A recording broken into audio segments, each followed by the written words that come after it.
বিষয়টা আমি আপনার কাছে জানতে চাইছি যে হুমায়ুন কবির মুর্শিদাবাদে একটি নতুন দল তার আজকে আত্মপ্রকাশ করেছে এবং মমতা বন্দ্যোপাধ্যায়কে চ্যালেঞ্জ ছুড়েছেন যে মুর্শিদাবাদে মমতা বন্দ্যোপাধ্যায় খাতা খুলতে পারবে না। কি বলবেন এ বিষয়ে? দেখুন, মমতা বন্দ্যোপাধ্যায়কে বিগত দিনে বহু রাজনৈতিক ব্যক্তিত্ব চ্যালেঞ্জ করেছে। সিপিআইএম চ্যালেঞ্জ করেছে, পরবর্তীতে বিজেপি চ্যালেঞ্জ করেছে। এক সময় অনিল বসু, সিপিআইএম এর প্রাক্তন রাজ্য সম্পাদক, অবিসংবাদী বাম নেতা, তার বাড়িতে লেখা থাকতো, দিদি থেকে দিদিমা মুখ্যমন্ত্রী হবে না। আবার এরকমও নজির পশ্চিমবাংলার রাজনীতিতে আছে যে সুভাষ চক্রবর্তী বক্তব্য রাখাকালীন জনসভা থেকে তার মাথার টুপি খুলে দেখিয়ে বলেছিলেন, আমার কাকে যেদিন চুল গজাবে সেদিন মমতা আবার মুখ্যমন্ত্রী হবে। তো মমতা বন্দ্যোপাধ্যায় সেই প্রত্যেকটা চ্যালেঞ্জকে অ্যাকসেপ্ট করে আজ পরপর 3বার বাংলার মুখ্যমন্ত্রী, তার আগে 7বারের সাংসদ, 4বারের কেন্দ্রীয় মন্ত্রী।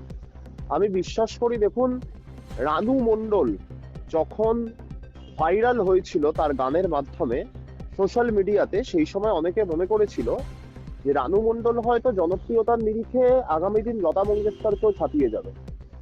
কিন্তু ইতিহাস সাক্ষী আছে, লতা মঙ্গেশকর যেমন সঙ্গীত জগতের একটা মিট লেজেন্ড, রানু মণ্ডল কয়েকদিন উঠে তারপর হারিয়ে গিয়েছিল। হুমায়ুন কবির বাংলার রাজনীতির সেই রানু মণ্ডল, যে সোশ্যাল মিডিয়া এবং সংবাদ মাধ্যমের একাংশের দৌলতে বাংলার রাজনীতিতে কয়েক দিনের জন্য তিনি হাইলাইটে থাকতে পারেন, লাইমলাইটে থাকতে পারেন, কিন্তু মমতা বন্দ্যোপাধ্যায় বাংলার রাজনীতির সেই মিট, যিনি 100 বছর বাদেও যার রাজনৈতিক সংগ্রামের ইতিহাস বাংলার রাজনীতির ইতিহাসে স্বর্ণাক্ষরে খোদাই হয়ে থাকবে। আরো একটা বিষয়, কোনো দিক থেকে কি মনে হচ্ছে যে আপনাদের, বিশেষ করে আপনাদের দলের কোনো দিক থেকে মনে হচ্ছে হুমায়ুনকে সাসপেন্ড করা হয়তো কিছুটা হলেও দলের ক্ষতি হবে বা হয়েছে এরকম কিছু? আমরা দলের কর্মীরা বিশ্বাস করি হুমায়ুন কবিরকে অনেক আগেই লাথি মেরে তাড়ানো উচিত ছিল। মমতা বন্দ্যোপাধ্যায় সৌজন্যতার রাজনীতি করেন বলে ওকে ভদ্রভাবে সাসপেন্ড করেছেন।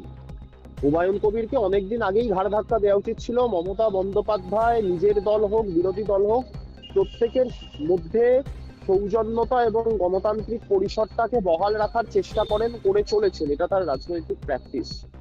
তো স্বাভাবিকভাবেই, আরে শুভেন্দু অধিকারী, রাজীব ব্যানার্জিদের মতো লোকেরা এই মন্ত্রী ছিল, তারা শুভেন্দু অধিকারী 4-4টে 5-5টা দপ্তর নিয়েছিল, এতগুলো জেলার দায়িত্বপ্রাপ্ত, এতগুলো পদ সরকারি এবং সাংগঠনিক, সে দল ছেড়ে চলে গেছে, দলের কিছু যায় আসেনি। মুকুল রায় দলের সেকেন্ড ইন কমান্ড ছিল দল শুরু হওয়ার দিন থেকে কার্যত, সে দল ছেড়ে চলে গেছে, দলের কিছু যায় আসেনি।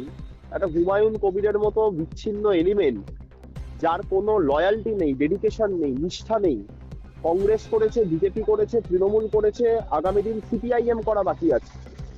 সিপিআইএম এবং আইএসএফ করে দিলে তার রাজনৈতিক বৃত্ত সম্পূর্ণ হয়ে যাবে। এরকম একটা ছিন্নমূল এলিমেন্ট কোন রাজনৈতিক দলে থাকলো কি না থাকলো, তাতে আমার মনে হয় তৃণমূল কংগ্রেস বলে নয়, কোনো দলের কিছু যায় আসে না। এরা বাংলার রাজনীতির দূষিত অংশ, বিস্ফোরা। এই বিস্ফোরাগুলোকে যদি আমরা রাজনীতি থেকে চিরতরে বাদ দিতে পারি, তাহলে আগামী দিন আমরা একটা স্বচ্ছ সুস্থ রাজনৈতিক পরিবেশ আমাদের আগামী প্রজন্মকে উপহার দিতে পারবো। ঠিক আছে, ধন্যবাদ আপনাকে।